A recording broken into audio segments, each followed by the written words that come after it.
Kumbuka tu ni mheshimiwa ambaye ameweza kuwa tena eneo hili, na tukikuwa tunaye hapa ndani ya nyumba, kumbuka tu ni mheshimiwa Chumbadete akizindua tu kombe lake la Chumbadete, na tuko naye live. Kumbuka ambaye anaongea hapa ni Papa Tuloyo mwenyewe. Tunataka tu kukabidhi tu kwa ofisi iweze tu kutupatia mwelekeo, ambaye tukikaribisha tu mheshimiwa Chumbadete, tunasema tu karibu Mulunyala Walanga Batiko, karibu Engo, yani welcome at home, feel free, feel at home. Asante sana. Toko pia tunarudisha mic kidogo katika kamati ambayo inahusika. Please check 1 2. Asante mheshimiwa LCFA ya FKF officials, abakupi, abarefari, abacoaches, and abandi bose mulembe mwezi nzaba gashi murika nise enemera ofisi no kama ko natari emipango kyoshi nise abana no nenjano sa akanye neno kuleje ofisi abandi bekire abemera sikombe sha matete tafadhali uje kuona helicha nende esekta iwe mera na kumagaja kompira kwanza sasa kuna hindanga huyu kwa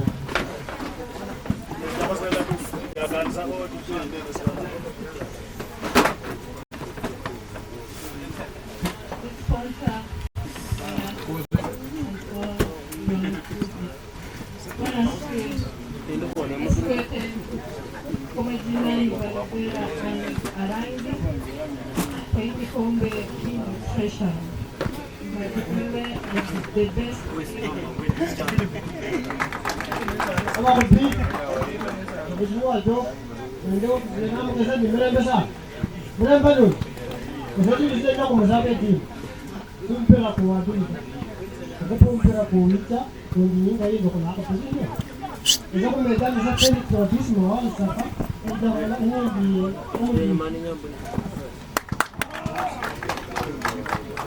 Sponsor,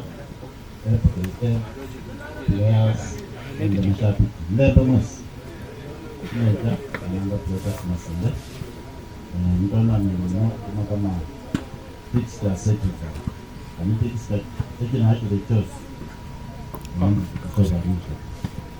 May the best thing. Okay.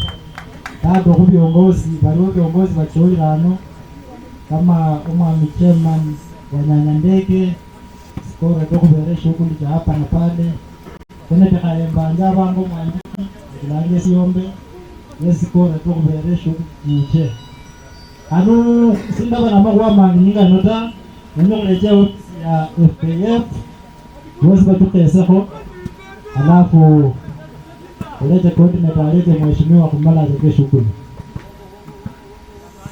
Karibu FKF.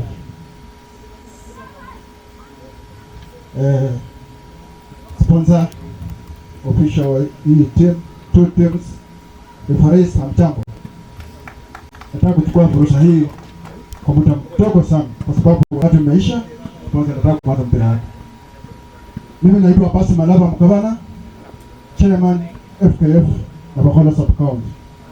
Na tulikuwa tumeongea na Mr. Wanyanya kwa sababu simuoni hapa, lakini nimeona mahali alikuwa na shida kidogo iskani. So kabla sija nenda 2-3 niko na women rep pia mjue mahali anatoka na anafanya kazi gani. referees, both teams, sponsor, wale ambao wameenda siku ya leo ikafanana jinsi ilivyo. My name is Petanila Juma. I come from Central. I'm the women representative at the Holy Sub-County. Sponsor, asante sana kuamua kuanzisha kitu kama especially our boys wanakuanga idol wakati wa December, so at least utawakeep busy. Then next time ukikuja kumbuka hata warembo wako, at least pia wao wako na track in football. I wish the best team to win. Asante. Nafikiri wakati umeisha.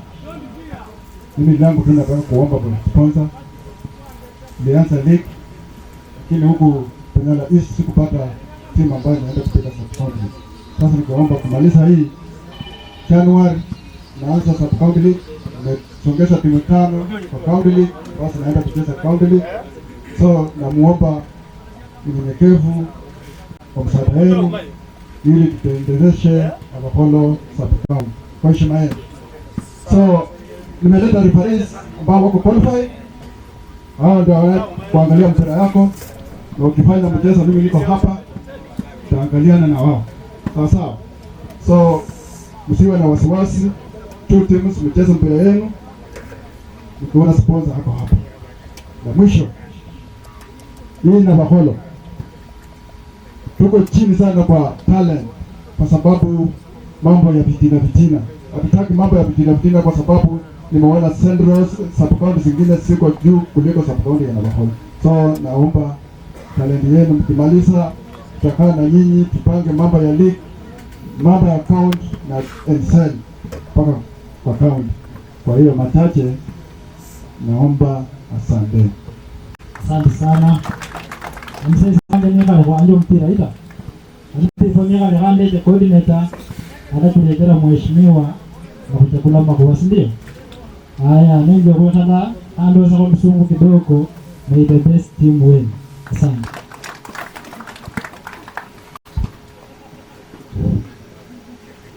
Sponsor officials FKF ababai nenda mashabiki mlembe mwezi mlembe lungi metabana Bajimati Njuma sema nyile ndimu kupewa tena Simbara ngo nakupo mpira kwa jirani ta kwa sababu huu mpira ni wa vijana wa nyumbani. Ndio.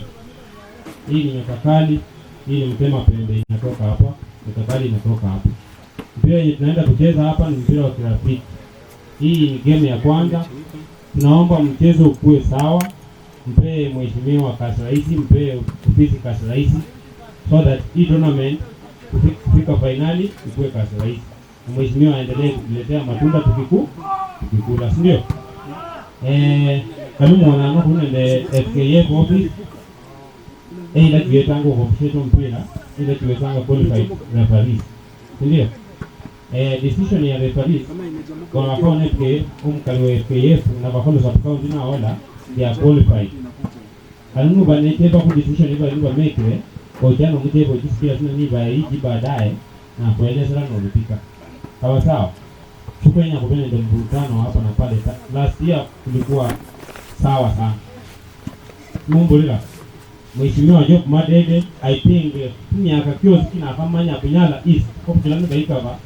Je omunju wa Kenya data skombe ya AC sala ya MCA mana achua skombe for last year kukupire.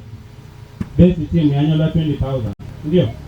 This year nundia koe in full. Atujele ele kunyambere mukupira kumai. Mukupira kumai. Tumuuriye. Kanu kusaba kusolo mpira umulai so that last minute niola orisi gete ngulai no mukumbuke. Esikira in Penyala East kwa kupako mpira kwa MCA ta okujani wanjo kubakanzola mpaka saa hivi bajenje member of county assembly sukonyola kwa tawo. Ni yeye peke yake ameamua kutembea na vijana wa Penyala East. Hata mrengera mbanji banombo na guest kweli. Si hakuna guest. Ni watoto wa Penyala East. Sasa amekubali kuinua vijana wa Penyala East. Na ukicheza vizuri saa hii ngao urange Mkundu Butere Boys wanatembea kwa kila uwanja, Kakamega High wanatembea kwa kila uwanja, Musingu wanatembea kwa kila uwanja.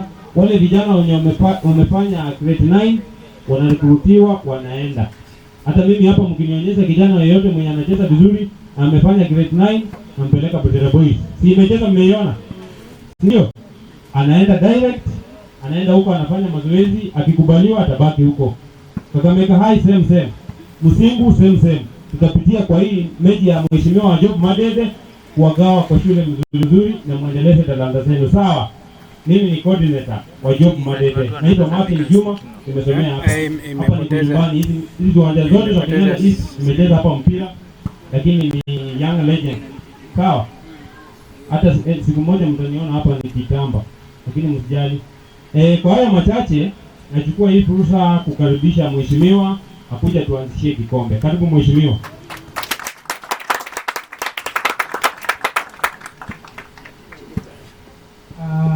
Abakupita na vikosi FKF Mrembe. Asante. Eseni ndo furaha sana Yanga inoku nanjange sikope sino mbara kwa kumbra kuna ulai sana 2024 naona mbo we have talents that we can nurture. Naona mbo the best thing we can improve this money. Ndo nalo mwema kona the South Africans mbore nita alpap kandu nichire mbore this time around ndo kutaka silingi 1200.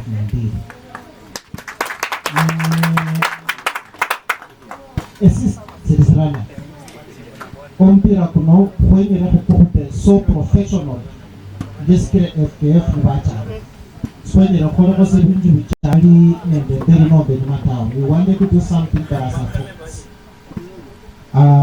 Mbara FKF will be their children. Nagaba no kuchu Warombo kuno kuchanga poche.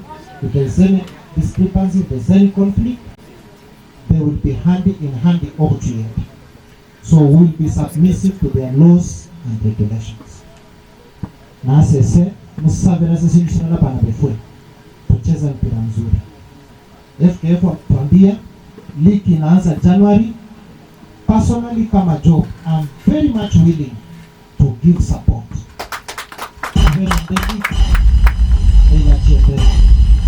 So even as we play, yes, I'm very willing. Normally, my friends, we look for money, we lobby for money. We take our boys to the league. Ama ngina manki isimenye lokuloma mesa tunataka. Ndio ni mwanasiasa. Tunaomba tu Mungu atupatie uhai tufike 2017 tukaomba kura. Lakini kwa sasa tucheze mpira. So for the two teams that are here, I wish you all the best. May the best team win. Tukutane tarehe 26 kama pesa iko kwa mkono, tukijua nani mbichi nani mbivu.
Sawa, sana.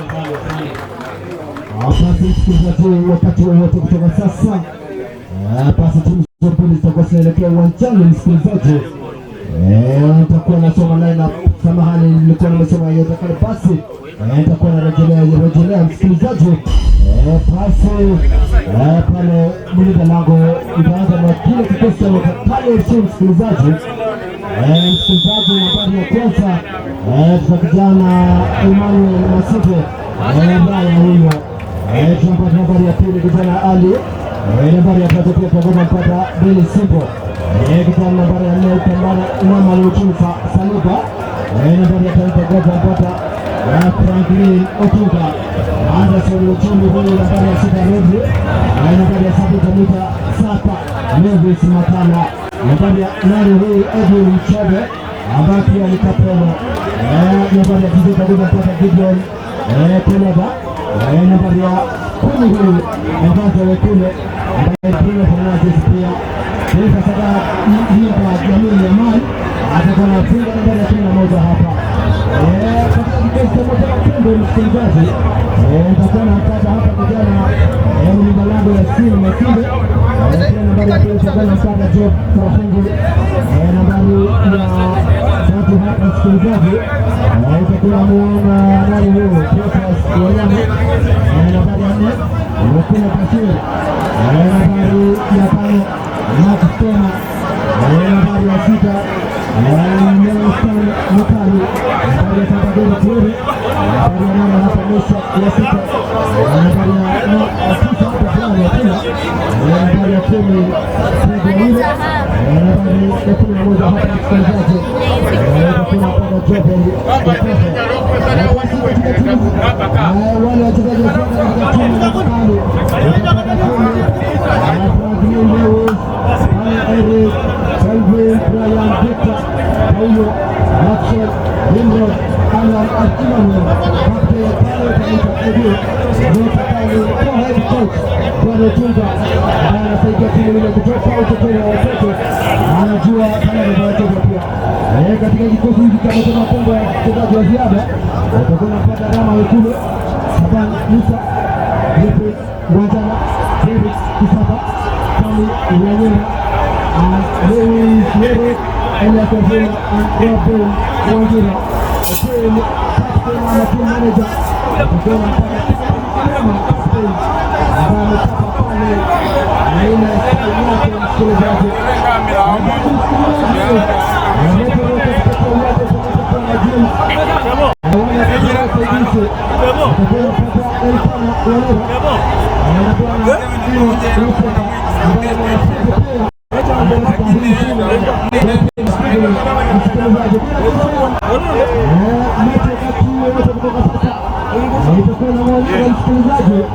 Wakati wote kutoka sasa namuona Zakaria wakati katika uwanja Bwana James anajieka mzuri ili kuhakikisha kwamba atakuwa sawasawa. Na pia siwezi nisahau mpira katika wote Bwana William John hapa kutoka Utasho ambaye anafanya kazi yake hapa. Msikilizaji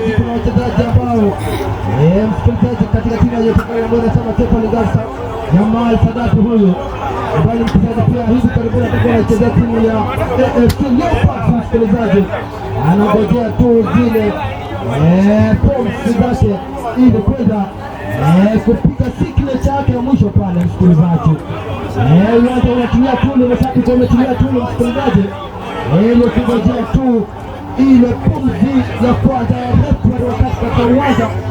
Bwana James msikilizaji, niko hapa na mtangazaji mwenza bila kukosea, anaitwa Papa Lolo msikilizaji, siku zote niko shamba sana vile siku zote anatoa pesi ya Sydney hapa ambaye shule tajika pia unaona pia goalkeeper Raya pale ametumia unaona kijana mbizo sasa hapa kijana ndio hapo pale ametumia hapa. Tunaona mambo labda yatawa kija hivyo msikilizaji, basi kocha hapa, kocha utampata uchunga na msaidizi utampata Wilili pia ambaye ni kocha amesaidia hii timu ya Nyota kutoka mbali mno. Na bila kupoteza mtu wa ngoma inaanza hapa msikilizaji, mapema unaona ngoma kijana huyu mwito nani anaita pasi ya pale inapotea kwenda nje. Msikilizaji, inakuwa ni faida ya timu hiyo Nyota anarusha ngoma msikilizaji. Msikilizaji, bila kuendelea kabisa, unaiona timu gani ushindi hapa na kwamba msikilizaji Papa Lolo na kuita wewe tu. Unaona katika game hii hapa, unaona katika kombe la Mheshimiwa John Matete naye atakuwa anaipa ushindi hapa ama ubashiri wako?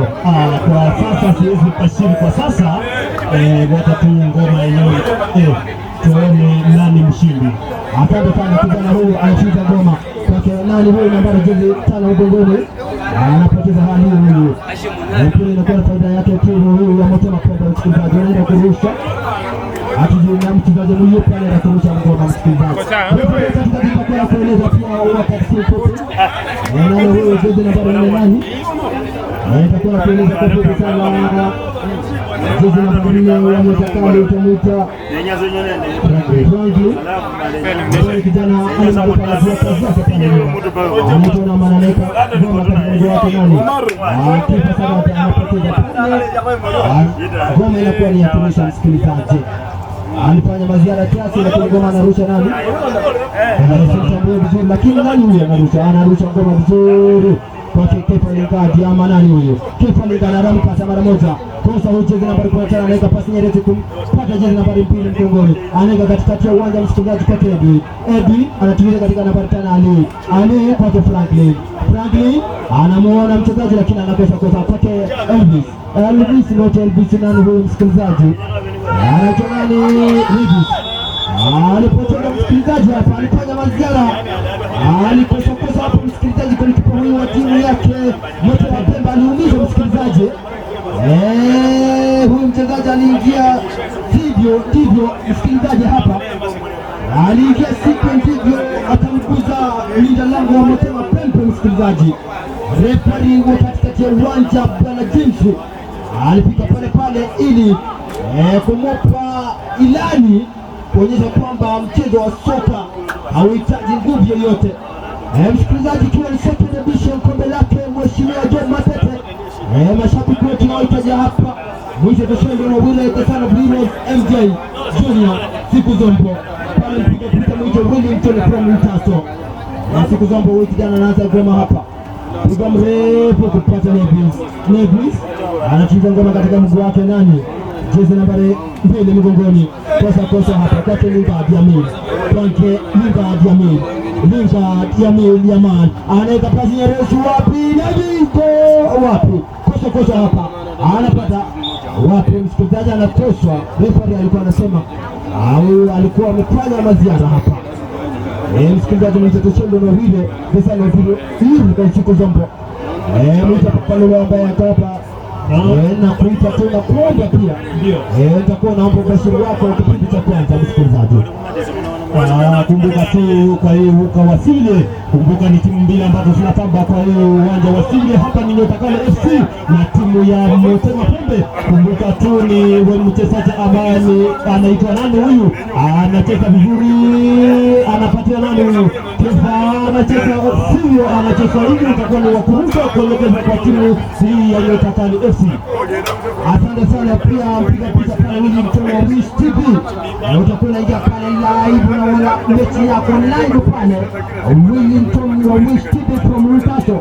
Utakuwa unapata pale live msikilizaji. Mimi mwenzangu hapo pale leo nitakuwa nakwambia kwamba mechi hii labda ikawa na bao moja kisha iende jinsi ilivyo. Naiona inaisha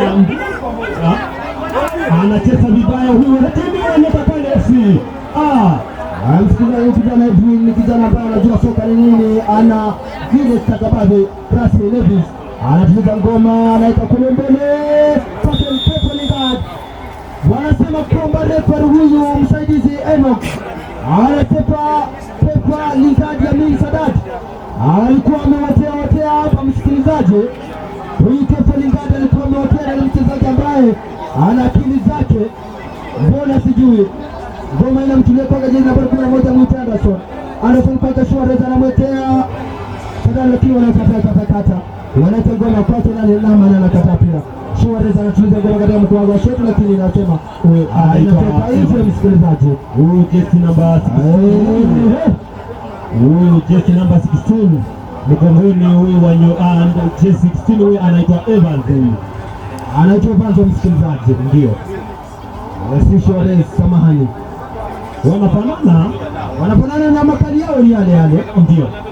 Ukimwona huyu kijana Suarez mechi zake ambazo amezipiga mwaka uliopita alifunga mapao ambayo ni ya kupendeza mno msikilizaji. Mapao yake alifunga mapao 10. Hata ukiona mchezaji huyu Pepa Lingard ya Min Sadat, huyu alitoa mabao zake zilikuwa 27, na ni kijana ambaye anajua kucheza mechi yake na anajua kutumia akili zake. Na mwangalia anaenda mzuri sana huyu kijana, akisema ako offside hii timu ya Motema wakipewa ekabu. Msikilizaji pale, ingia Facebook unipate live pale Sheldon Journalist the son of hero siku zombo MJ Junior. Mimi siwezi kosa, lakini niko hapa ili kwa sababu ya hii mechi ambayo ni ya mheshimiwa Job Mateta ambaye ni mheshimiwa pia, ikiwa ni second edition. Msikilizaji papa leo unasemaje? Mimi sioni hao vijana wanacheza tu mpira wa kirafiki, sichaona itilafu yoyote kwa wachezaji wote mbate sote mbili. Kijana huyu mwito Yamal anamweka kwake Yamal, anatuliza ngoma kwake Naman. Naman mzuri anacheza huko mbele. Evans anachukua bola, anasonga. Huyu anacheza kisini, huyu mchezaji wa Motema huyu. Msikilizaji, mechi hii ya kirafiki mno, sijaona makali ya timu zote mbili. Kwake Naman anatuliza ngoma katika mkono wake kushoto kwake huyu kijana Evanzo anamtumia pasi nyeresi kwake Franklin Deno, samahani, anatuliza kwake Pepa Lingard. Deno anaingia, anamkata tena mchezaji, wanakoswa hapa. Motema Pembe anatia huu mpira wa soka kule mbali, anasema hii si kawaida, anaanza goma hapa msikilizaji kwake Deno. Pepa Lingard Yamal anamtulia kwake Evanzo anatulia pole kwake kutia pasi nyeresi kwake Anderson, go!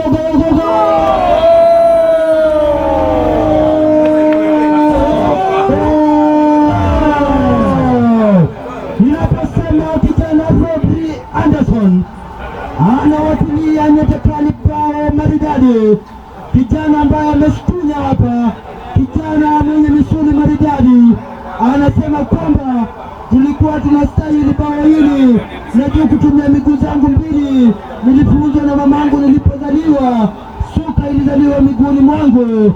Huyu kijana Anderson anaipa Nyota Kali FC bao la punguzo msikilizaji, bila kupoteza muda msikilizaji. Hapa wanakoswa hapa, yani timu ya Nyota Kali FC bao moja, Motema Pembe bao sufuri. Hapa bao linafungwa maridadi baada ya kutuliwa pasi nyeresi kwake Rodri Anderson, jezi nambari 11, baada ya kutuliwa pasi nyeresi alipiga fataki msikilizaji, na kuambia msikilizaji, papa lolo umelicheki bao, unasemaje? huyo mchezaji huyu bwana, mimi namwamini akipata boli huwa anatumia nafasi yake tu. Ni kijana msupavu, kijana ambaye anatoa soka. Basi Nyota Kali mmoja Motema 0. Pia head coach wa timu hii ya Nyota Kali nitakuwa nakueleza kwa fupi historia yake. Msikilizaji, utapata kwamba ni Bwana Otunga ambaye ametoa vijana hawa kutoka wakiwa na miaka 12. Msikilizaji, hawa vijana wa Nyota Kali wametolewa mbali kutoka wakiwa na miaka 12. Na anaurusha mpira, anachukua tena, tena anacheza mzuri,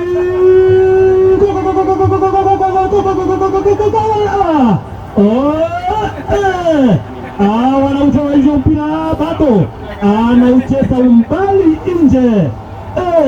Basi msikilizaji, ulikuwa naongelea huyu mkufunzi wa timu hii ya Nyota Kali Bwana Otunga, ndio akisaidiwa na Bili. Bwana Otunga ameweza kutoa hii timu ya Nyota Kali hawa ambao unaona hapo wakiwa na miaka 12, ndio, na ni timu ambayo kweli inafanya mazoezi, si timu tu. Hata kwa sasa ambapo tunaongea hivi, tuna watoto hapa wanacheza mzuri. Utakuwa unampata kijana kama Ali, kijana kama Anderson, kijana kama Kepa. Ndio hao vijana wametoka mbali wakiwa katika hii timu, hii klabu. Hii ni klabu pia, ndio. Hao ni wachezaji ambao wanatumia akili zao, ndio. Msikilizaji, ukiwa hapa ni Tesholo na Wile, pata pale live football ukiwa Civil Grounds, na pale live Wile kutoka Wish TV from Newcastle utakuwa unampata pale live ukiwa Tesholo na Wile, Tesano Heroes MJ Junior. Kumbuka wa vijana wa Motema hawa ukiwaangalia wamepotea kidogo, na penzi yao imepasuka pasu yani. Anatuliza ngoma katika mguu wake, wapi wanapata Motema Pembe, anasonga na ngoma wapi, anamkata mara ya kwanza, anaweka pasi nyerezi, lakini wapi anapata kijana Franklin kwake Naman anatuliza kwake kijana Evanso anampiga Lingard Sadat anakosa hapa. Msikilizaji, inakuwa ni kona hapa. Msikilizaji, kijana ya Amir Sadat Lingard alikuwa ameingia vizuri hapa, lakini hawa walinda lango walizuia, ama walinzi wa timu ya Motema Pembe walimzuia Lingard huyu, na anaenda kuicheza kona tena. Mwiche Lingard ya Amir Sadat huyu ali maarufu anacheza kona yake kama Bruno Fernandes, anacheza kona hapa, anaicheza vizuri. Wapi hapa inampata nani? Anderson anatulia nani, pasi nyerezi, wapi wanakoswa kwake Motema Pembe, anatuliza ngoma na jezi nambari 15 kwake Naman anacheza na golikipa wake Emmanuel Lara Franklin, anaopuni vizuri hapa, wapi anakosa nani, jezi nambari 11, wapi wanakosa, inatoka nje, inakuwa faida ya timu hii ya Motema Pembe. Msikilizaji, refa wa katikati muite Bwana James, na wasaidizi muite Bwana Enoch na Bwana Elkana pia ambao ni wachezaji alimaarufu pia. Msikilizaji, niko hapa katika uwanja wa Civil Grounds, ni Tesholo na Wile. Wakiingia pale Radio Maisha utakuwa unatupata live pale. Steven Mkankai, Walter Kinjo na Daniel Kariuko utakuwa unakupata pia vizuri sana. Wanamtilia pasi nyerezi kwake nani, anatulia ngoma, lakini kosa kumpata goalkeeper, anasema hiki chakula changu, anatulia, anasema hiki chakula changu. Msikilizaji, naam, kombe lake likiwa ni Mheshimiwa Job Matete, ikiwa ni second edition, ambaye ameamua sasa kuona talanta za vijana katika eneo pia bunge la Navakholo, ambaye ni Mheshimiwa Job Matete, ambaye anafanya kazi yake kwa sio binafsi tu, anafanya kazi ambayo inapendeza mno, kazi ambayo itafanya kila mmoja aone ni kazi ya kupendeza, ikiwa ni Nyota Kali Pembe, Nyota Kali FC na Motema Pembe. Poko papelelo dakika 15. Angalia hawa watu wa Motema Bomba, wachezaji wamepotea kidogo. Ukiangalia tu yani wanacheza asifu, hawako kwa uwanja, waitabidi tu coaches aweze kumakinika tu kuangalia timu itacheza kivipi.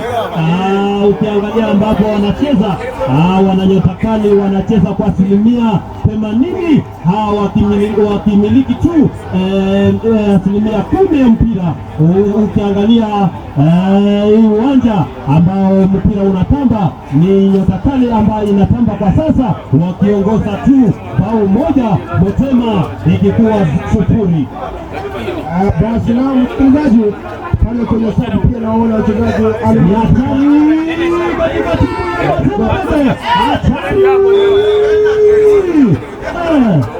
alifanya maziara hapa msikilizaji, mchezaji kwenye Kakala FC refa akasema kuwa alicheza siku ndivyo. Msikilizaji alifanya maziara sijui mchezaji nambari ngapi, lakini nitakuwa nakueleza kwa ufupi kwa muda mfupi mno. Anatia ngoma kule mbele, inapata kijana Anderson ambaye ni Rodri, anatuliza mguu katika mguu wake wa kushoto. Ngoma hii anamtilia Evanzo anatulizia kwa kanani Lingard ya Miri Sadara, anamkata mara ya pili, hatari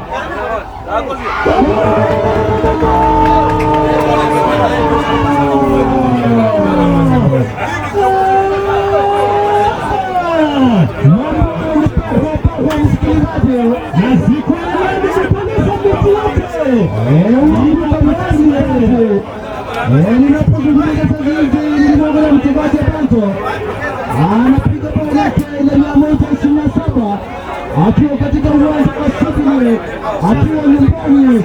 Akiwa kijana Evanzo ana misuli tinginya, anaweza kutumia, akasema akamuuliza golikipa kuwa wewe unaona mpira wa soka kweli nayo anapiga bao maridadi. Wakati mwenzangu kwa mimi kuuliza hii Motema pembe itapata kwa makini hapa, unaonaje hapa?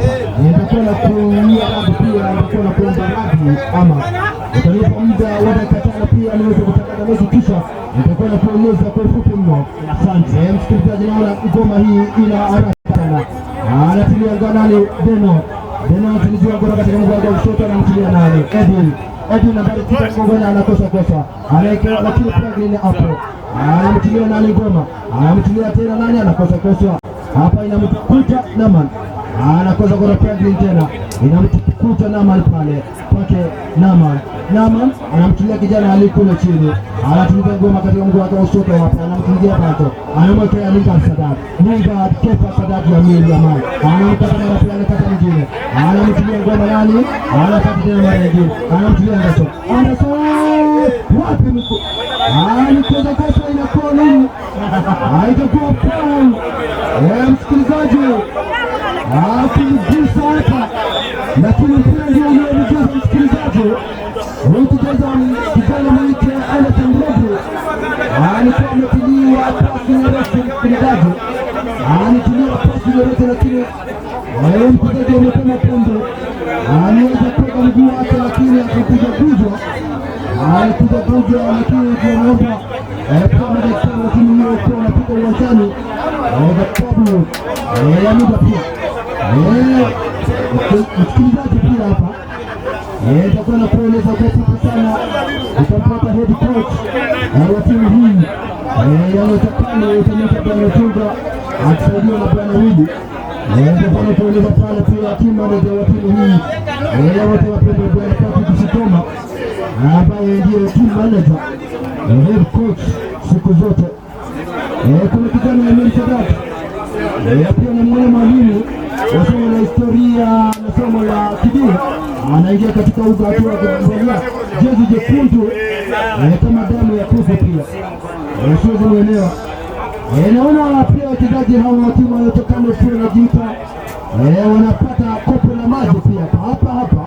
Edwin akikuwa ni ambaye anaitwa ni captain wa timu ama nahodha. Yes, utamwona Kefa Lingard ambaye amevalia jezi nambari 13 ya Mili ya Mali. Kuna pale kijana amwite Naman ambaye pia alitalipa kivyake, mwite kijana Franklin ambaye amevaa jezi bandari pia, si vibaya kwa hapa yale majina au maarufu wao. Msikilizaji, niko hapa ili kupeperusha mechi. Msikilizaji itakuwa nakupa inakuwa ni kabla. Msikilizaji anatia ngoma, anaanza pasi nyerezi hapa, wanaanza pasi nyerezi. Msikilizaji anaika kule mbele, wapi anapata kijana Naman tuliza kwa Franklin Ali anatia ngoma nyerezi kwake nani msikia Evanso anamkata mara pili, anatumia ngoma kwake Kefa tuliza ngoma anamwekea nani Deno anaweka pasi nzuri lakini kosa hapa inakuja pamoja mapembe kwake Evanso tena walikoswa kwake Kefa ni kazi ya mali anamtilia tena Evanso anaweza pasi nzuri kwake goalkeeper Ryan mwite Emmanuel anamwita kwake kijana Ali huyo anamkata mara pili inampata huyo mchezaji Anderson anacheza kwake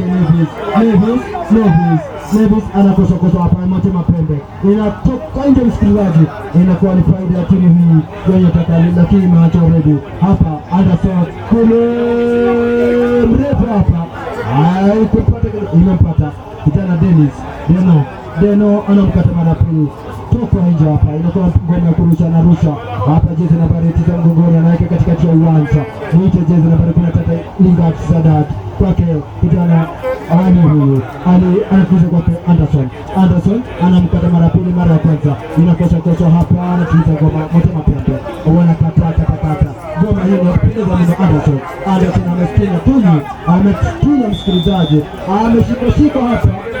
Refa ya katikati ya uwanja anaitwa James anasema ni kabu msikilizaji kuelekeza katika timu ya Motema Pembe. Anaenda kucheza ni kijana tena Anderson Rodri anacheza ngoma mrefu. Golikipa Motema Pembe anasema hiki chakula changu msikilizaji.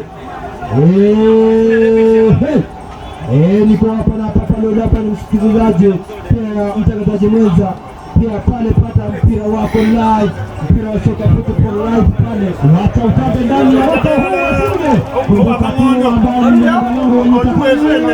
anacheza mzuri sana eti ngapo wawili wanapiga mbele mzuri eti anacheza huyu mtu anachukua bola anapanda cheka ya kwanza anasema unacheza uifuje wewe mchezaji wa Motema. Asante sana msikilizaji pale naye kwa Willy Mtonowisho TV na huyo mwenye hapo kamera mechi yako live pale the man from Mtago that is Willy Mtonowisho anatilia na ngoma wanakata wana Motema. Golikipa anasema nini hiki? Anasema anatuliza mpira kwa mgongo wa kushoto. Ngoma anasema hiki chakula changu. Msikilizaji kuna kupa pia historia fupi katika hao wachezaji wa timu ya Motema Pembe na timu ya Nyotakale Chile. Msikilizaji huyo kijana Franklin atuliza ngoma katika gote nama tuliza ngoma tena anakata mara pili mara tatu anapanda kwake Lingard anamkata tena mara ya pili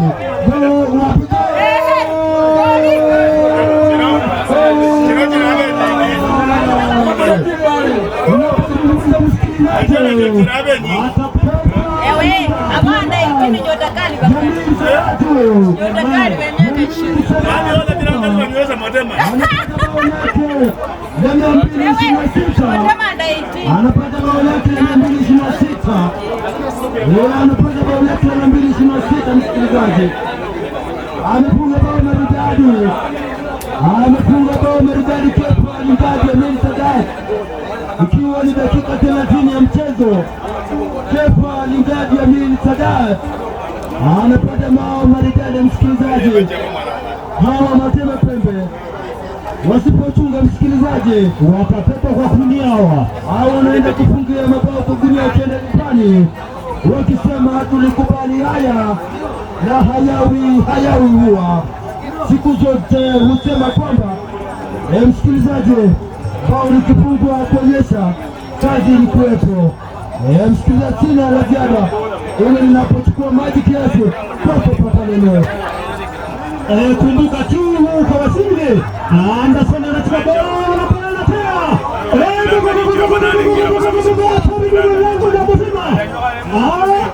unatoka ile safari kama ni faida hii ya Nyotakale ina karatasa hii timu ya Motema Pembe anaenda kusema kwa ile Kepa Lingard Amin Sadat ambaye anacheza katika timu ya Nyotakale alikuwa Kapelo. Watazamaji tunamwona kama hivi ndio Kapelo. Anacheza mzuri. Mjanga huko mbele mkasi wenye haona kwa dawa. msikilizaji. Alipiga chuma msikilizaji. Ukisema problem alipiga chuma wakikutokoza hapo katika panga mara ya 4. Ilikuwa pao maridadi, lakini chuma ikasema kwamba tamsaidia mwenzangu. Koko msikilizaji, sijui nitakaa ngapi hapa. Ukiangalia kwa muda tu, yani muda si mchache, dakika 15 mapao matatu imeweza tu kufungwa kwa hii timu ya Motema. Sijui itakuwa atakuwa hii itakuwa namna gani, kwa sababu watakuwa wanapigwa kwa magunia hapa. Hata ukiona ukitangaza hauna amani, kwa sababu dakika 5 ni pao, dakika 2 ni pao. Angalia kwa nani hatari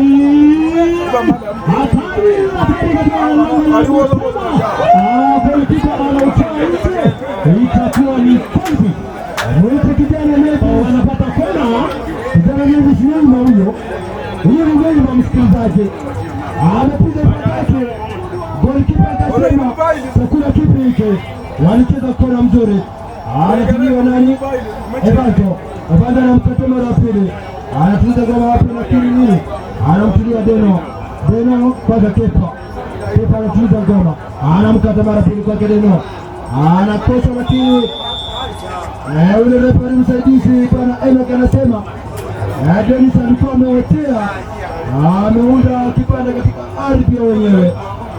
Utakuwa unapata pale live Facebook Sheni William J Junior.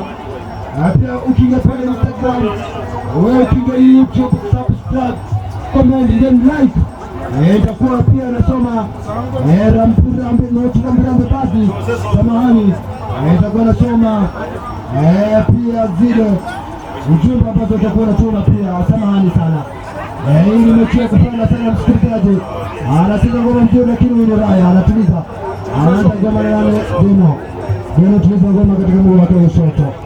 Anapiga kwa Lingard ya mimi kwake Evanto kwake Franklin anakosha hapa. Golikipa anasema game nzuri kwake Ali anasema nini? Nitilie ngoma. Amemtulia kwa televisheni lakini hawalizi. Wanasema potelea mbali hawa. Huyu ni mchezaji Kepa Lingard ya Mursadat. Ametulia katika uga amestunya tuli. Anasema kwamba mechi ni ya kupendeza mno. Wasikilizaji ambao mko hapa muite tushinde na wile. Kijana huyo siku zote. Kijana pia mlimani huwezi kosea. Tupate pale live katika uwanja wa TV. The man from Luchaso wanatia kwake ngoma Nebi anamkata mara pili toka nje. Inakuwa ni faida ya timu ya Nyota Kali. Anaenda kurusha kipa ni Lingard ya Mursadat. Anarusha kwake Anderson Rodri. Anatuliza kwake Anderson kwake Nebi. Anamtilia ngoma kwake nani? Wanasema alikuwa ameotea, ameenda kibanda katika ardhi ya wenyewe hapa. Msikilizaji, mpepo huyo katika uwanja bwana James anatulia. Anasema najua kazi yangu, najua FKF ilimtuma hapa. Anatulia ngoma tena Nebi. Huyo ni kama beki fulani na kushuka huyo. Anatulia ngoma kwa Kali.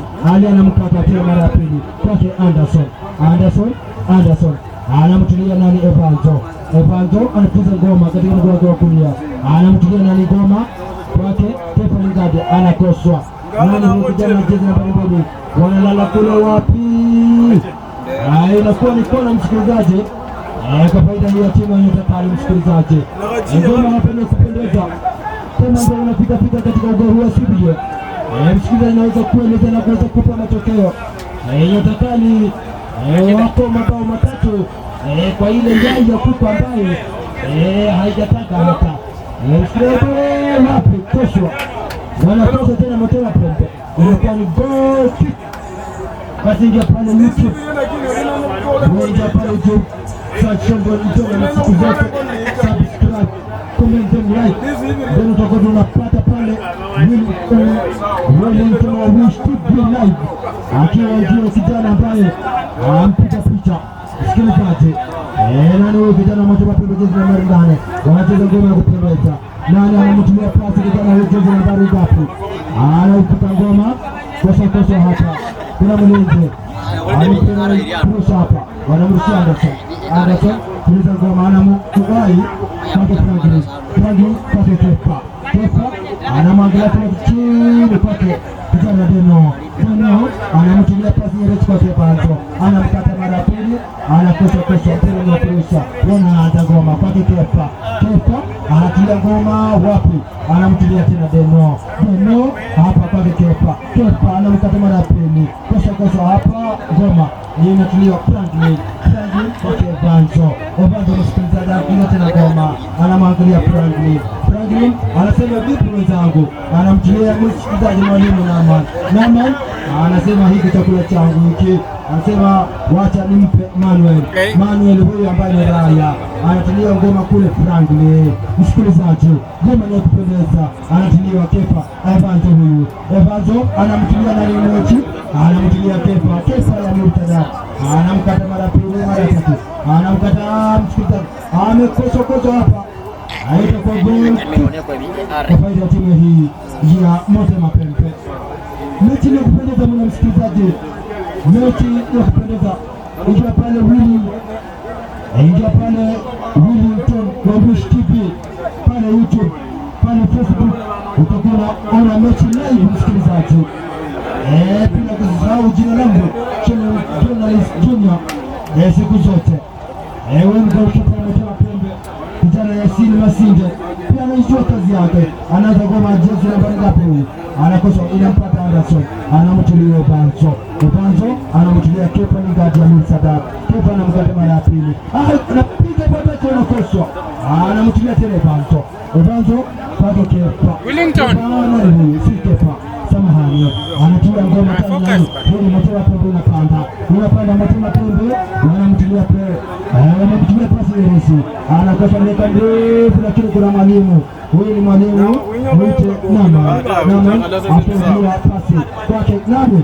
Golikipa anaonyaka kwake Manuel. Ngoma niwa hata kamno kwake huyu kijana Ali. Anamtilia Anderson msikilizaji paka Ali anamtilia Banzo. Jezi nambari 16 kijana ambaye ameshtua kwake Ali tena. Ali anachafanya kazi yake. Ngoma ni ya kurusha kwa faida hii ya timu ya Mutakali kwake Kepa kwake Anderson anamtilia Nevis msikilizaji. Anapanda wapi hapa? Au ni Nevis. Alicheza vibaya sivyo ndivyo hapa. Kijana Nevis alicheza ndivyo sivyo huyu Nevis saka. Alicheza sivyo ndivyo. Mwikabu kwa faida ya Motema Pembe. Msikilizaji anatilia ngoma wapi? Ngoma iko katika uwanja. Anavuka kistakili wapi? Anacheza ngoma ya kupendeza hawa nyakakali. Motema Pembe wanazuia wapi? Ngoma bado iko kwa Motema Pembe. Motema Pembe huyu mchezaji mwite nani? Anapiga ngoma wapi? Franklin anacheza kwake Ali. Hii ni defense ambayo ni kwa Amerika. Kwake Anderson Kingo wakati rapi. Anderson Rodio kwake Ali anacheza ngoma anamtilia nani? Deno anatulia katika mguu wake wa kushoto. Anapanda ngoma anamtilia nani? Evanzo msikilizaji anamtilia Kepa anatilia ngoma kwake nani? Deno anamkata mara ya pili mara tatu kwake Edwin anakosa tena mara pili. Edwin anamtilia Evanzo anaangalia katikati ya uga anamtilia nani? Nevis. Lakini mpira unakuwa mrefu unatoka nje msikilizaji. Ni mechi ya kupendeza mno. Wanaanza ngoma alirusha vibaya. Alirusha maembe wakati. Alirusha maembe. Nani kijana anaenda kurusha ngoma? Mwite Ali. Anarusha ngoma vizuri. Anatia katika kifua chake. Anamtilia Kepa. Pake Ali. Anatia kichwa Motema Pembe. Wapi? Kepa bado ako nao. Anacheza ngoma. Anamkata mara ya pili. Inakuwa ni nini hii? Mpira wa kurusha ama kona msikilizaji? Utakuwa mpira wa kurusha msikilizaji ama kona? Utakuwa mpira wa kurusha kwa faida ya timu ya Mutakali. Anarusha ngoma kwake Kepa. Ali anatulia lakini wapi? Ilikwisha toka nje. Inakuwa ni ngoma ya kurusha kwa faida ya timu hii ya Motema Pembe. Msikilizaji, ni ngoma ya kupana sana. Pale ukiwa umetulia namwona kijana John Trap ambaye ni kijana ambaye pia anapatikana pale IG ama Instagram. Pale pia subscription yako utakuwa unampata live. Arabia katika timu ya bwana James wasaidizi bwana Likano na bwana Emo. Pia ni wanafunzi wa shule ya upili ya Sydney wanajua kazi yao, pia wametumwa na FKF Anatulia ngoma nani? Kosa lakini amkuta Anderson Rodri kingo kati. Anatia kwa lakini kosa anakuta goli.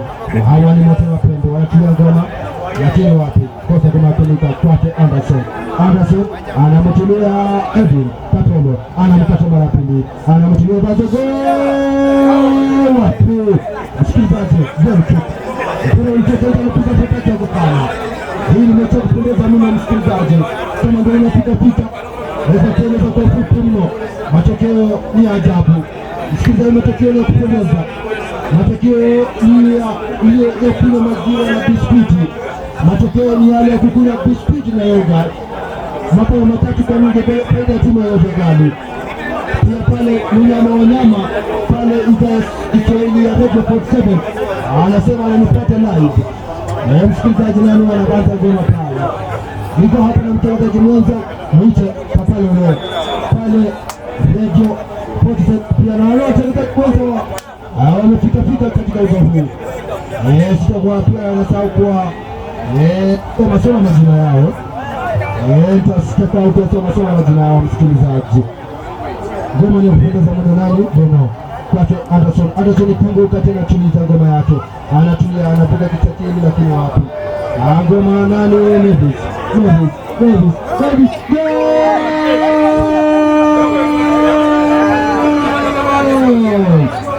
Ninapozungumza kijana Nevis Lima, kijana ambaye ameungika, anasema mimi si ndiye, anapiga bao maridadi, bao la kupendeza, bao ambalo limeenda shule, bao ambalo hata refa yake angalia akiliandika ama akilinakili, ni bao maridadi mno. Kumbuka tu mtangazaji mwenzangu, utamu wa mpira ni nini bwana? Mabao msikilizaji, asante. Ni kijana ambaye amezaliwa mwaka juzi, naam, 2009, ashafunga mabao 206. Bila kusahau kwenye huu katoka tu na waimbaji ambao wameimarika zaidi hapa Bunyala East Ward. Ojula wa darasa hapa na huyu tu ambaye anaitwa Masaka Juma, bila kumsahau msikilizaji. Wakati huo refa katikati ya uwanja anatamatisha karante hii ya makabambo. Nimeweka sahihi kwa sasa, mabao ikiwa ni 4-0 kwa faida ya timu ya Takana. Kombe lake ikiwa ni mashindano ya Matete, ikiwa ni second edition. Shendo na ule MJ mwenyewe siku jambo. Mwite Papalo mwenyewe. Na ni kijana wa nyumbani tuna kumaliza muda. Bila tu na vijana hapo watupunguize kidogo. Mheshimiwa aweze tu kutambua waimbaji wetu hapa Bunyala East. Penda kuna mtambua Bwana Willington Woliski ambaye ni kijana from Kazo na mwana pana Martin Barasa ashaingia pia, lakini nitakuwa natambua kivu wetu kama uko hapa live katika uga wa Sibili. Msikilizaji utakuwa unapata matokeo yote pale Willington Woliski. Baadaye nitakuwa nakuuliza kwa wapi turudi tuka mchango hapa tufunge mkambo za muda. Waimbaji wetu karibu tu Mheshimiwa Chomete aweze tukimtambua kwa leo. Asante sana, nimeona Bwana Martin Barasa yuko na mpa kupata sauti hiko na mwenzake hapa watumbuize kiasi kisha tunawapa ratiba siku ya leo. Sawa. Inaendelea. Sawa. Hivi nimeweka replay zinacheza. Au nitoe aje wape. Asante sana kwa kujibichara hapo. Sisi wanga rais sana tu. Nina wangi wewe. Sura jule jera ngafa kama huwaka fulana kwa kitu. Wacha replay cheze kwanza. Ese ngendra na nende timu yange. Ni ongozo nende ngoya yana. Nende uchilo darasa. Masaka Junior. Nende Sunguti. Na piche ikebo. Bana bengoza. Mwele sabana. Wewe jitara sana mpaka tufikie ho oye. Tunaona kwa kasi. Wachilo barasa wichange no au ginda walanga na data mheshimiwa sasa kumanyira na mwaje summanyira wichange ndirino ambola ndio ndio wanji 20 mpango ndio leo leo kwa baada sasa kuli 20 sawa tuna nasi licha wasi siados chamangala ta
Inaonyesha ama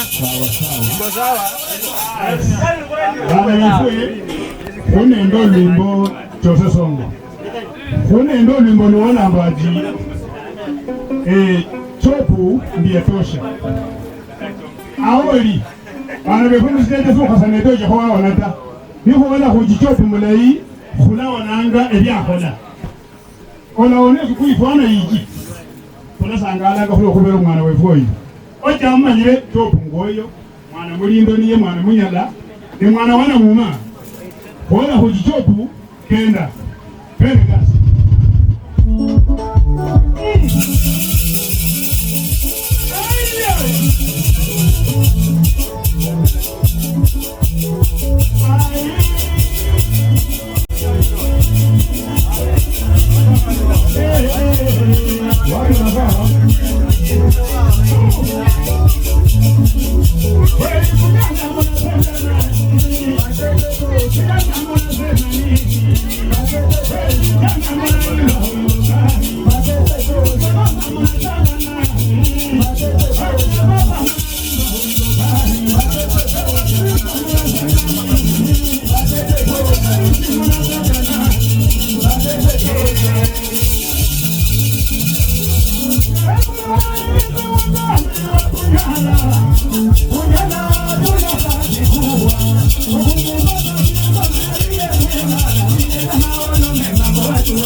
uwanjani. Tafadhali mashabiki, tunaomba radhi tu mafunzo kiasi kisha atuni kusakata kabubu tuweze tukupata tu muda sasa, turudi mahali ambapo ulikuwa ukaweze kuketi ukaweze kutazama kabubu hapa kwa iuka ya Sile. Kumbuka tu timu zote mbili ni Motema FC na Nyota Kali FC. Kumbuka tu ni hizi timu mbili ambazo zinamenyana siku ya leo. Timu ya Nyota Kali ikiongoza mabao manne, timu ya Motema ikiongozwa 0 kwenye huka wa Sile. Kumbuka tu wachezaji ambao wameweza kusakata hii kabumbu ni wachezaji wa juu wa timu ya Nyota Kali, timu ya Motema, bila kusahau mtangazaji mwenzangu hapa tu ndani ya nyumba.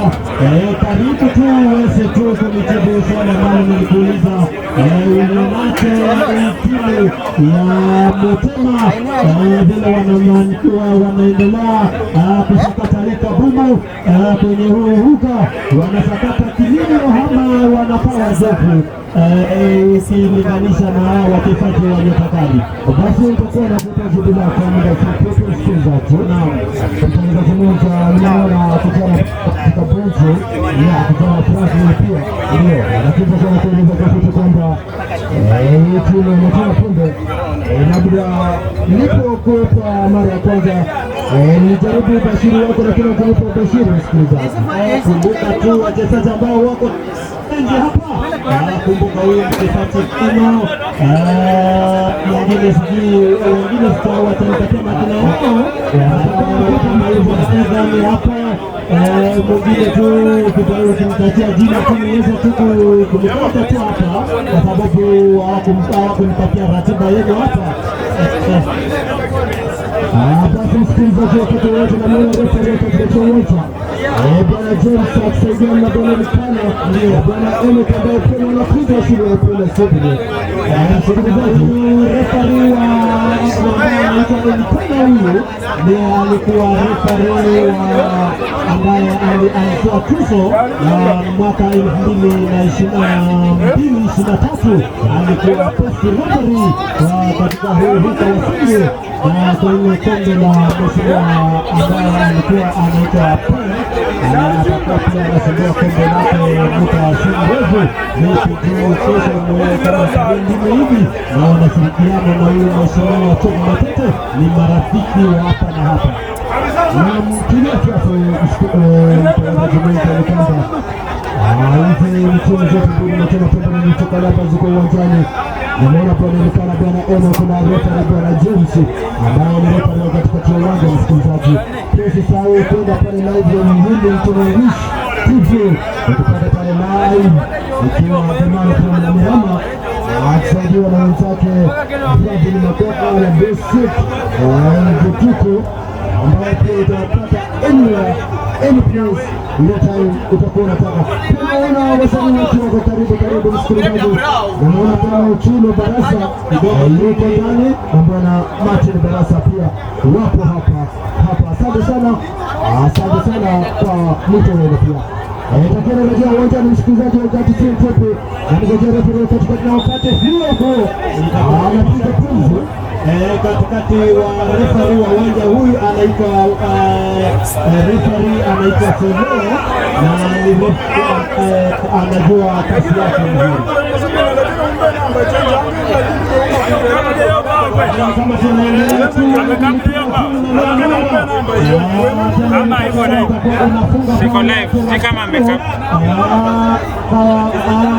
hii timu ya Motema inashangaa, kwani hii bao fungwa ziko kivipi? Wanashangaa, wanapata tu vile wazi vya uwanja. Msikilizaji, bao la tano limefungwa hapa kufaida timu ya Motema FC. Ndio msikilizaji, tunatamani na aliyefunga bao wakati huu sikumuona wabali wewe mwenyewe unamtambua alishaambiwa kwamba Kepa Alidadi Amini anafunga bao la 75 akiwa uwanja wake Hometown, akiwa home grounds pale Sydney Grounds, anafunga bao maridadi, bao la kupendeza. Anasema sasa upunguze mabao kipindi cha pili umeng'oananga na nani mkumba atakuwa anafunga mabao na anaendelea pia siku ya leo hapa, bila kumsahau huyu mchezaji ambaye anaitwa Brian, mchezaji wa Motema na ni msaliwa tu wa Simba hapa tu. Msikilizaji, tutakuwa na kupa mechi sasa wakati huu tutakuwa na kubashiria pia tulikuwa tunafanya ubashiri wakati ule pia, lakini naona refa msaidizi bwana Enoch ala kuperusha kipendera juu ya hewa kuonyesha kwamba ni mabadiliko, sijui umetoka pembe na mtoa nani anaingia nani. Leo ni kipa tu Mulinda Lango huyu wa Motema Pembe bwana Yasini Masinde, pia ana jina mzuri kama yule goalkeeper wa Tanzania, ndio lakini halitumii. Atakuwa anaingia goalkeeper mwingine, lakini sijapewa jina lake, sijanakili hapa, lakini tutakuwa naueleza kwa ufupi goalkeeper ambaye anaingia ni nani na anayetoka ni nani. Tutakuwa na hapa kwa muda si mfupi, tutakuwa na wapa taarifa hiyo. Utakani mabao matano Motema 0. Wacha nirudie usikilize msikilizaji mwenzangu. Motema 0 Nyotakani FC mabao ni 5, kwani hii Motema iko tu kubeba tu kwa kunia tu hivi karibuni. Basi tutakwenda kueleza kwa fupi wachezaji waliotoka uwanjani. Alikuwa goalkeeper Yasini Masinde out, ndio akaingia nani goalkeeper Rama Wekulo na pia nambari jezi 6 ama alitoka nambari 6 pia Livingstone Mutale anatoka nje, anaingia Louis Wede. Hayo ndio mabadiliko ambayo yafanyika sasa hivi.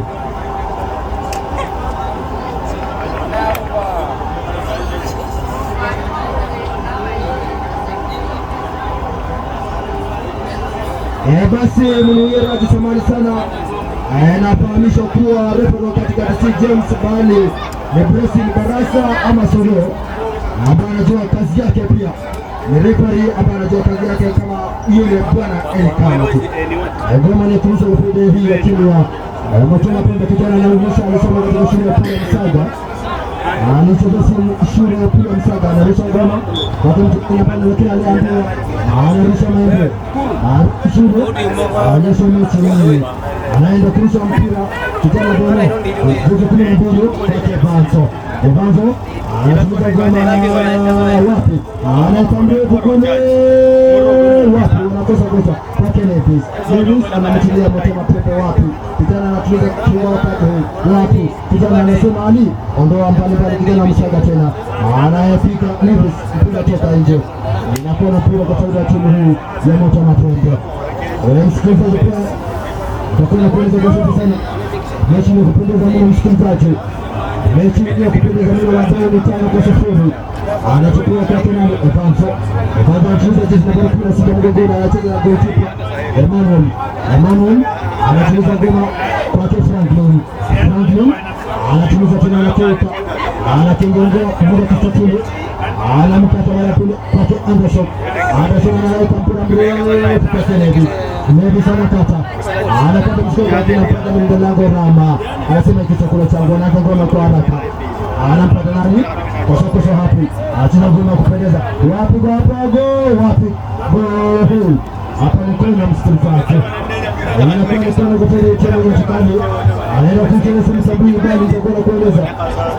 Napia ni ama kepa. Ngoma ya kupendeza. Ngoma ina pia yake. Msikilizaji. Ngoma ya kupendeza. Nitakala mabao matano. Mwisho na kupendeza suri. Anaisha ngoma hapa.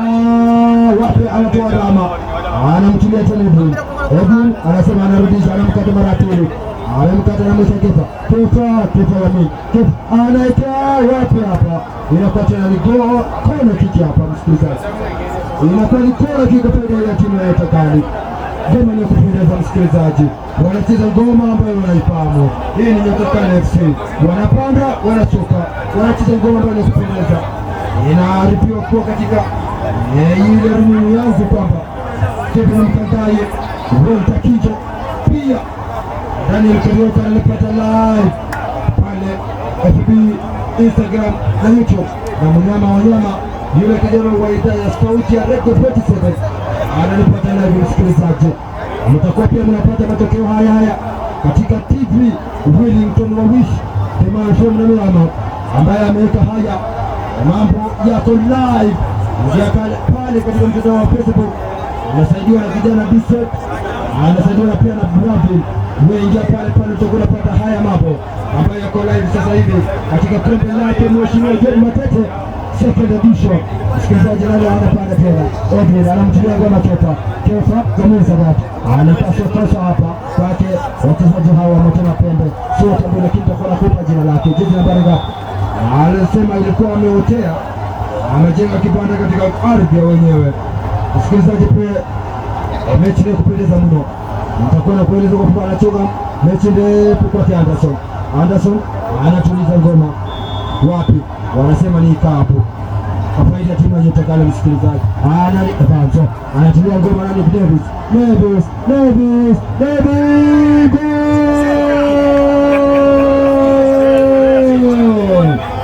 Unapoongea kijana Davis.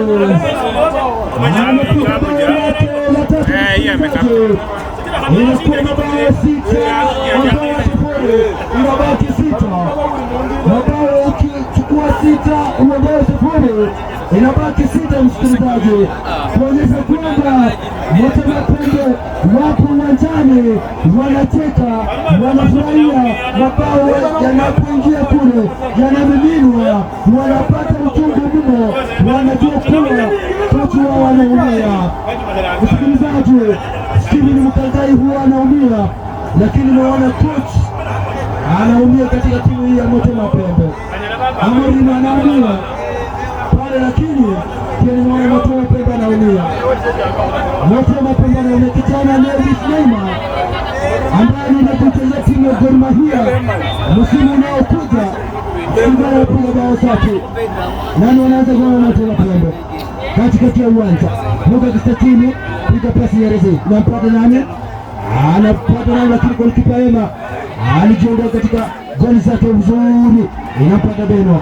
Anamtilia nani ngoma. Inakosa pake Nevis. Anatilia jezi namba 8 wa Motema Pembe. Anatilia pesi kijana wa kijani. Shoti ya samawati. Anaweka pasi lakini alikuwa ameotea.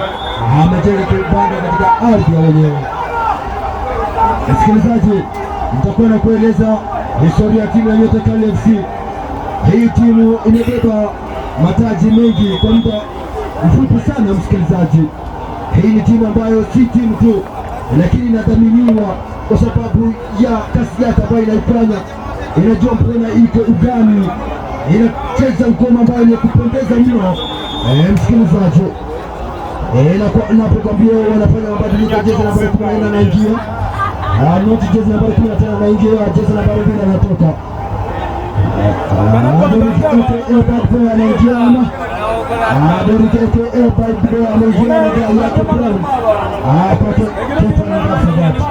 Anatimiza ngoma kwake anatimiza kwake Edwin, anasema kurudi kwake Franklin, anatimiza ngoma vizuri kwake Kefa. Kefa anamkata tena mara ya pili, anasonga wapi, anawekwa chini, Kefa anasema ni kapu. Msikilizaji, timu ya Ufugaji na cheza mpira wa kupendeza pale pale live wawili mtoto wa Wishkibi kuna from Mmirama kombe lake Mheshimiwa Job Matete ikiwa ni second edition anamwona Evanso tuliza ngoma kwake Mwalimu Naman anatia pasi nyeresi kwake Anderson anatuliza ngoma, anasema nyinyi hamjui ngoma ni nini, inakuwa ni kona, faida yake yote kawi. Sikilizaji, ngoma ya kupendeza mno. Coach Bwana Tunga amefanya kazi nzuri, mabao 6 kutoa sifuri, mabao 6 kuonyesha Motema Pembe sifuri. Hatujui alikuwa anafanya kazi ipi, lakini tunawapongeza kwa sababu wanacheza pia mchezo wa kupendeza mno sana. Wanapanda ngoma na anachonga kona, kijana Kefa anachonga ngoma nzuri wapi, koso hapa, kijana Evanso wamekoswa na kijana Evanso hapa. Labda ningekuwa bao saa 7 hapa. Msikilizaji, wamecheza ngoma kupendeza Motema Pembe, lakini hawana maarifa. Watafanya nini? Wanatenda nini? Kweli siku yenyewe kufa, mechi yote utomeza. Naona kwake nani, kijana Derek bad boy kwake Kefa Lingard amepiga fataki ikakosekana, nani alikuwa ngoma Motema Pembe wanatulia katikati ya uwanja bila kustahili kosa nama ni Mwalimu anamtulia katikati ya uwanja kwake nani Evanso anatulia nani, anamkata mara ya pili, anatulia ngoma kwake Tunga, wakati Rodri Anderson anapiga fataki kule wapi, kosa hapa, inakuwa ni goal kick. Msikilizaji, hicho tusonge mwalimu the son of heroes MJ Junior siku zote nikiwa hapa katika uga usibile pia nitakuwa na wapo Bashiri pale wamechi nilipokuwa napiga hapa niliambia timu hizi zote mbili zimejitayarisha kwa hali ya mali, lakini jinsi mnavyoona labda timu moja ilikuwa imefanya kazi ya ziada mno. Watoto walichokikuta hapa shilingi ni laki mbili, yote laki mbili ziko hapa katika kombe lake Mheshimiwa Job Matete, msikilizaji, ambaye pia ni MCA 2027 bila kupingwa. Msikilizaji, anachukua ngoma kwa anamtulia katikati ya uwanja, Kefa Lingard anamtulia Navis, huyo ni kiungo wa nyuma, huyu anafanya Navis anatuliza ngoma jezi nambari 18, anamkata mara ya pili, koso hapa, wanamkata tena kwake Edwin jezi nambari 8, anamkata Mbani Kapele. Msikilizaji, anamkata tena kwake Evanso wapi, alikuwa amechapa pataki, koso Kefa go wapi. Msikilizaji, mnapozungumza huyu kijana Kefa Lingard Sadadi alipiga fataki, msikilizaji, ikamkosa golikipa Motema Pembe Rama. Alicheza ngoma ambayo ya kupendeza, inakuwa ni goal kick kwa faida yake timu hii ya Motema Pembe. Nije dishandano wire mjournalist MJ Junior the son of hero siku zote tupate pale live Wellington wa Wishkibi utakuwa tupate live kombe lake Mheshimiwa Job Matete, ambayo ni second edition speaker. Pia anamwona John ambaye hutoka naye watu wakati pale na yeye Kakamega wananipata pale Mwiro Garden, anasema kijana chukua soda yako, anasema vipi mwenzangu, niko naye hapa nitakuwa naeleza kwa fupi pia. Msikilizaji, kijana huyu anatuliza ngoma Motema Pembe wapi, anatulizia tena, ana viatu lakini anasema mnitilie mwenzangu pasi ya rasi, anamtilia, anamkata mara pili nyota kali, anaweka Mwalimu Naman anakata katika hapa, unamkuta Kefa Sadadi Lima Jamal anamtilia cross Nyeres nani anamtia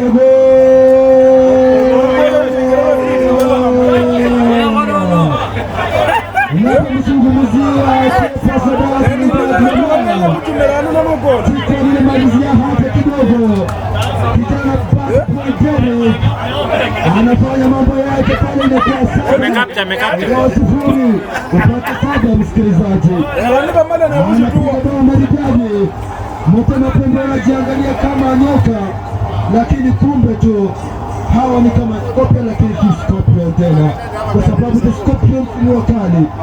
wako hapo sasa wametulia, wanajishangaa, wanasema nini kilichofanyika, lakini hivyo ndivyo mambo yalivyo.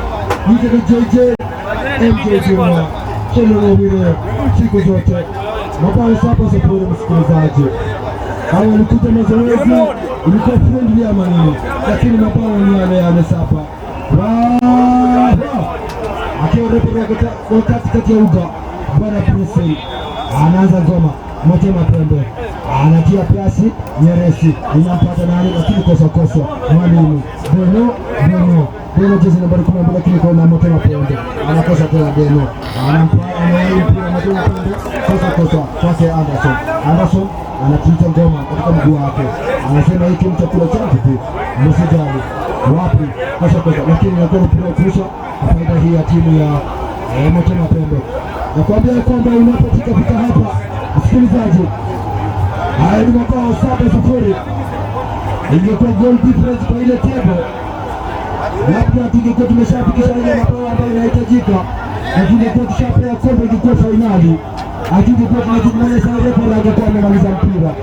Lakini sasa huyu Mtepa anaambia mitilaris huyu, lakini kijana Rama anasema kitakula changu, anatuza ngoma katika mkono wake mwili katika ganja, anaingia nani huyo, mpira anatuza kipa Lingati kwa nani, ambaye ni golikipa Raya Emmanuel, anaanza pasi Nyeresi, inambunda kwake David Bad Boy, kwake Anderson kuruza kwake Bad Boy inampata kwake nani, anakata mara ya pili, anakata tena, yako na kijana hivi, anamkata mara ya pili, anaenda pasi Nyeresi wapi, kosa wamekoswa hapa, lakini kona ni kona hii, msikilizaji, mkona tunapozungumza tena mara ya pili, wanapata kona hii. Yote kale kijana Nevis Neymar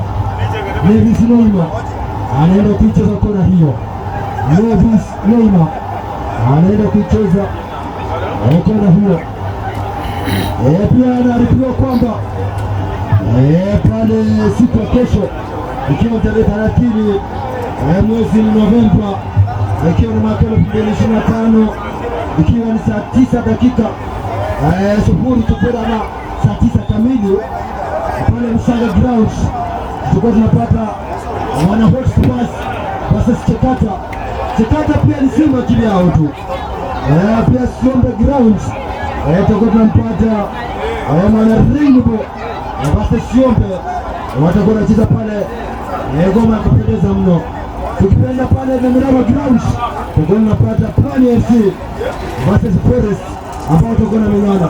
Na mwana pia mchezaji wa Chekata FC bwana Bruno Fernandes yuko karibu, anaipenda timu yake.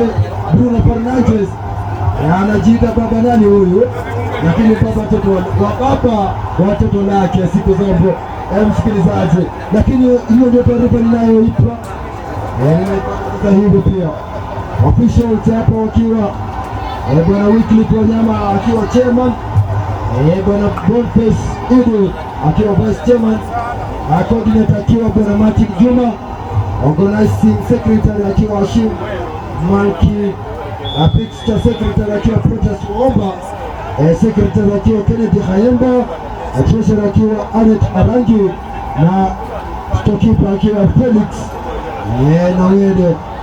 Sikilizaji, naposema hivyo, mechi za kesho nitarudia kwa fupi sana pale Msanga Ground, nipate pale live pia na Wellington Wawish, nje pale Wellington Wawish TV, utakuwa unapata live the man from Namirama na siku zote, ambaye ni pia anampiga picha pia siku zote. Sikilizaji, na kupata taarifa hii kwa msisitizo pale Msanga Ground, tupate mwana Hotspur akimenyana na Bruno Fernandes, ambaye tomorrow Chekata FC akimenyana pia pale Siombe Ground Siombe, tena utakumpata pale Namirama Pwani akicheza na Forest. Msikilizaji, narudi upande hapa, Wycliffe Wanyama anatuliza ngoma, anayetia katikati ya uwanja, anatulia, lakini wapi, anatuliza ngoma Anderson anatuliza ngoma mara ya pili, anaweka pasi nzuri wapi, huyo ni refa msaidizi Bwana Mkana, anasema alikuwa ameotea, amejenga kibanda katika ardhi ya wenyewe. Mechi ni ya kupendeza mno, nicho kisho ndio huyo mtu Anderson anatuliza ngoma, lakini wapi, Anatuliza ngoma, inampata moto mapembe. Anakata wapi kwake Deno. Imetoka nje. Ngoma imetoka nje redi. Ni faida ya timu yake. Hii timu ya moto mapembe. Itakuwa ni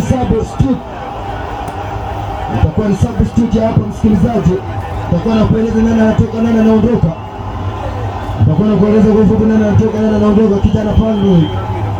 Itakuwa na kueleza kwa ufupi sana nani anaondoka nani anatoka. Lakini na kueleza bado pale kesho kuna dabi. Mwana Hotspur mwana Tekata ambaye ni Bruno Fernandes ambaye atakuwa anacheza ngoma. Idi Wechuli ambaye ni kijana wake. Kijana mwite Dennis Waswa atakuwa pale. Vijana ambao wanachotoka ni nini pia. Nitakuwa na kuelezana anaondoka na kijana Nevis Neymar ametoka. Jezi nambari 9 ametoka, atakuwa na kupa jina lake rasmi. Jina lake Nevis ameondoka, ameondoka. Alvin ameingia katika unga. Sikia nambari 9 mgongoni huyu. Lakini Neymar inafaa pewe mpira wa kambumbu aende nao. Amecheza mpira kupendeza na kupiga mabao zake 3 ambazo ni za kupendeza msikilizaji. Neymar anaanza goma kwake Deno anatuliza ngoma katika mstatili wake. Anasema kwake nani Ebanzo anamtilia Alvin anamtilizia kwake Kepa, lakini kosa nani Matema Pembe wanajaribu hapa wanakosa, lakini kuna mwalimu Naman Saliba Wajini Bandai nampa majina wake ambaye pia Wajini Bandai ambaye pia tena ni Saliba anacheza ngoma ya kupendeza mno, ambaye pia alikuwa kailiwoka nipigo kupanda na kushuka.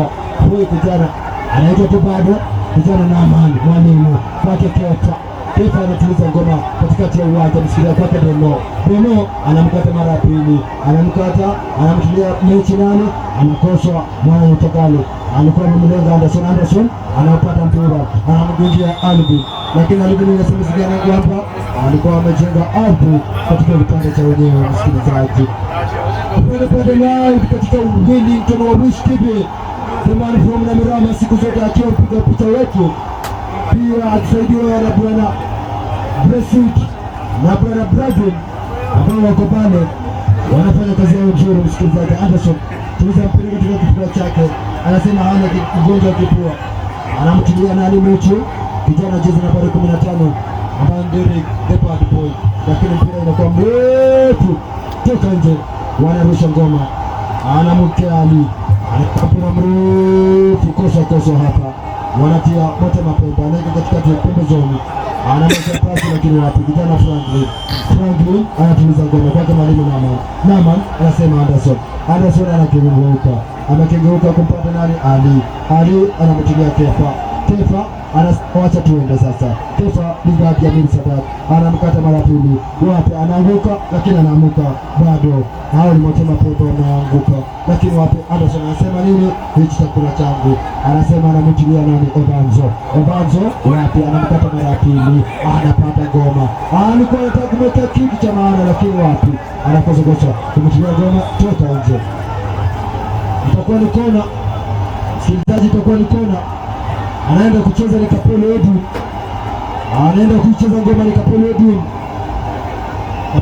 lakini Kapelo naibu wa Kapelo I think ni Kefa Sadat ya Mili Sadat. Nitakuwa na kueleza kwa ufupi, muda usio mfupi. Pale kesho msikilizaji, pale Msaga Grounds ambao ni uwanja kama home team ya Chakato FC, mimi siwezi sema kitu chochote, lakini najua kwamba Hotspur atakuwa na minyana ya Chakata ambaye ni Bruno Fernandes. Siombe Ground tutapata Rainbow ambaye ni Siombe na Mirama tunapata Pwani, na pale Siombe kuna kijana Warrasta, kijana ambaye amestunya, kijana ametulia, atakuwa anacheza ngoma yake pale kesho. Pia muona kijana ambaye siwezi msahau, kijana Wilpo Fokman na jeshi siku zote anafanya kazi yake kwa uzuri sana, hapendi magendo. Namuona pia mwalimu wa jiografia ako karibu, mwalimu ambaye anaipenda kazi yake, anaweza kusoma shule ya pili ya Sibile. Awali ni watu ambao wanamtumia hapa ujumbe mfupi wetu ujumbe wako mfupi kwa nambari 223000. Pia tutakuwa tunapata pale live video maisha itakuwa na kueleza kwa fupi. Nani anaanza ngoma? Kepa anamtilia pasi Nyeresi. Nani nimemwona nani amemtilia pasi wapi? Anatilia mpira katikati ya uwanja, inamkuta Anderson tuliza, anapiga vatake msikilizaji, wapi yanakesha msikilizaji, inakuwa ni goal kick. Alipiga vatake, ingelengwa hiyo, haingekosa mlengwa msikilizaji. Ungedhani ni Bruno Fernandes, ungedhani ni kijana Neymar, ungedhani ni kijana Amir Sadat, lakini alipiga fataki msikilizaji. Ngoma ni kupendeza, inakuwa tena ni goal kick. Nitatuchanga mwawili the journalist MJ Junior, siku zote niko hapa na wenzangu pika picha mwite Wellington wa Wish TV. Ija pale utakuwa unapata live.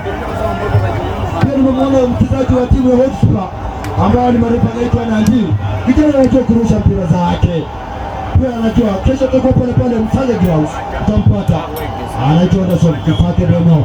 Kepa Lingard Sadat Jamil. Anacheza kwa Franklin kwake Ali. Kwake nani? Kepa anamulika macho, inamkuta kwake Anderson anaangalia chini, anamtilia Alvin anamtilia mpira mrefu sana, inakuwa ni mpira wa kurusha kwa faida ya timu ya Motema Pembe. Msikilizaji, mpira wa kupendeza mno, mpira wa kupendeza, si mpira tu, ni mpira wa soka ambao umetembeza mapao saba, ukiondoa sufuri unapata sufuri. Sina neno ile kucheza na vile kufanya tiro siku zote. Beno anatuliza ngoma kwake Kepa Jamil Sadat, anatuliza ngoma katika uwanja kosa lakini anamkata Bajo huyu Motema Pembe, anatia pasi Nyeresi, lakini golikipa Raya wapi, anaondolewa pasi kijana wapi wanakosa, lakini kijana Mwalimu Naman anamtilia pasi Nyeresi kwake Anderson anamtilia Bajo anamtilia Alvin Bruno anakosa mpira toka nje, anakuwa ni faida ya kurusha ngome kwake kwa faida ya Motema Pembe. Anderson anaanza Maimuni kwake Beno anamtilia pasi Nyeresi kwake Evanzo kwake kule chini, anamtilia Ali anamtilia Kepa anacheza ngoma katika mguu wake wa kushoto, huyo ni Lingard Sadat, anatilia nani? Tena kwake Kepa Lingard anamtilia pasi Nyeresi kwa Kalbi, lakini refa wa katikati bwana Blessing anasema alikuwa amejenga kibanda katika ardhi yenyewe.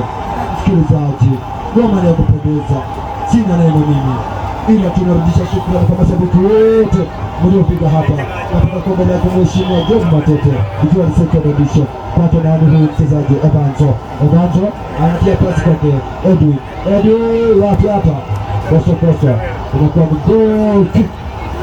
Msikilizaji, natumai kwamba dakika labda 10 zijazo karabu hii itakuwa inakamilika, na naweza kuwapa lineup ya kesho pia. Kesho pale Msale Grounds tutapata mwana Bruno Fernandes akimenyana na mwana Hotspur ambaye ni Nandi, baada pia ni Kapelo pale atakuwa anamenyana sana pale Siombe Ground. Tutapata mwana Rainbow na Siombe na Mirama pale, utampata mwana Pwani na Forest. Natumai kwamba mechi hizo zitakuwa za nidhamu kama za leo.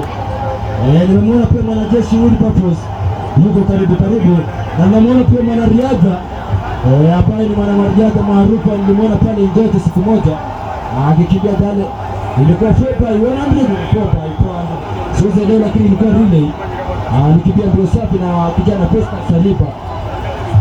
Anamwona pia mwalimu wa jiografia anasema kwamba wakupata live hapa, ambaye amekuwa mwalimu wa jiografia pale shule ya upili ya Sydney, ni mwalimu ambaye anapendwa na wengi akiwa chuo kikuu cha Masinde Muliro, mwalimu ambaye ni kupendeza mno, mwalimu wa heshima.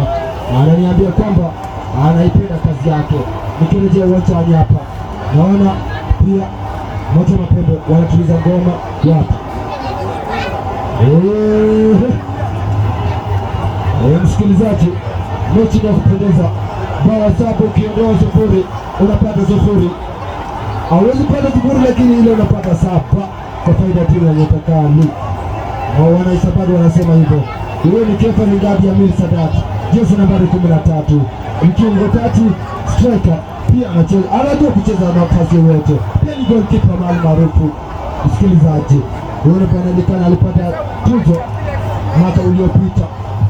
Bwana Likana alipata tuzo ya kuwa referee wa kupendeza mwaka uliopita. Fataki wapi? Wanakoswa Kefa. Muda si mchache msikilizaji, gharama hii itakuwa inakamilika. Mabao labda hatuweze leo, lakini basi ni huo. Naona itakuwa substitute. Kefa Ligadi Jamali atakuwa anaondoka, jezi nambari 13 mgongoni. Atakayekuwa anaingia pia atakuwa anawaambia, itakuwa anawajulisha Kefa Ligadi huyu amepiga mabao zake 2 na amefanya kazi ya kupoteza. Jezi nambari 10 huyu anaingia katika uga, anafanya kazi yake ngoma safi, lakini anampata neno, anamkata mara ya pili. Mara ya kwanza anamtulia nani? Evanzo anamtulia nani? The bad boy Derek, the bad boy anatuliza ngoma wapi? Kosa itakuwa ni nini? Itakuwa na wapo kweli, itakuwa ni goal kick, msikilizaji. Mechi ya kupendeza mno, mechi ya kupendeza. Mwalimu anawaambia kwenye ujumbe kwamba tafadhali wanafunzi mjihadhari kabla ya hatari. Pia huwa msimu wa Disemba huwa una zake tu, mkuwe makini sana wanafunzi mnaporejea shuleni, mrejea salama salmin, ikiwa tu tunaanza sherehe zetu huwa mwezi wa Disemba. Tupate pale live katika mtandao wake William Wish TV. Na wakati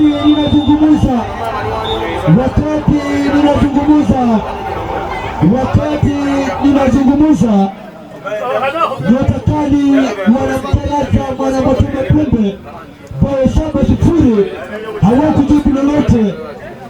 Kijana Norris Neymar alinyamazisha uwanja wote kupiga bao 3 akitarajia kwenda na mpira nyumbani. Referee katikati wa uwanja ambaye anaipeleka kazi Bwana President anafanya kazi ya kupendeza na msaidizi wake Elkana ambaye alipata tuzo mwaka uliopita, na Bwana Enoch ambaye alikuwa mwanafunzi wa shule ya upili ya Cypriot. Mechi na kama kika msikilizaji, wakati wote kutoka sasa tutakuwa na Luapa ratiba siku ya leo. Pia pale kesho tutakutana Msaga Grounds Hospital hapa Bruno Fernandes kasa sinati huyo Siombe Grounds leo baba Siombe Nena Mirama Grounds tapana fulani wa Forest. Msikilizaji, hii ngoma ambayo imekamilika haingekuwa na kupendeza mno. Hatuna neno ila kurudisha kitu kwa jina. Hasa kupendeza mno. DJ Comfortus.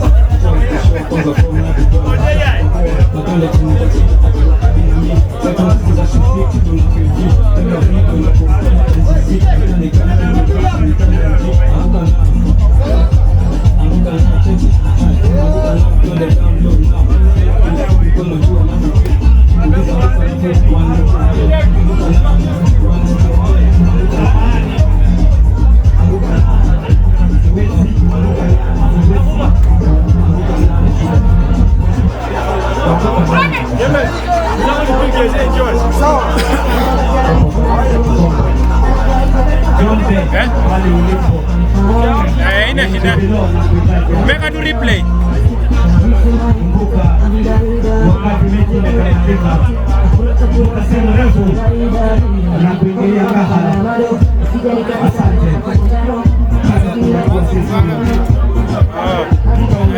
Ini replay na yake kwa watu wangu kama nani usikae mbali mamiziki popote ulipo, hii sauti unaisikia pia mwingine bali niyo kijana mmoja nilipate kuwa Money King ukipenda kijana mtoko Sido kutoka Lukaso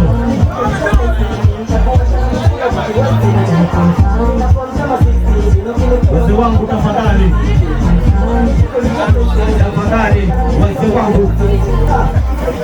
mlipo. Alex Wadera, nimekuona, kuja upotee wana wakazi wao wa Sibile, uambie jambo moja au wasalimia at least watambue ulikuwa mkaa. DJ, twende kazi. Narwa.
Kuja mkuzie kidogo angalau watambue mko area. DJ, twende nao.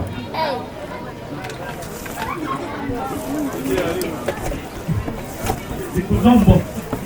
Gondi.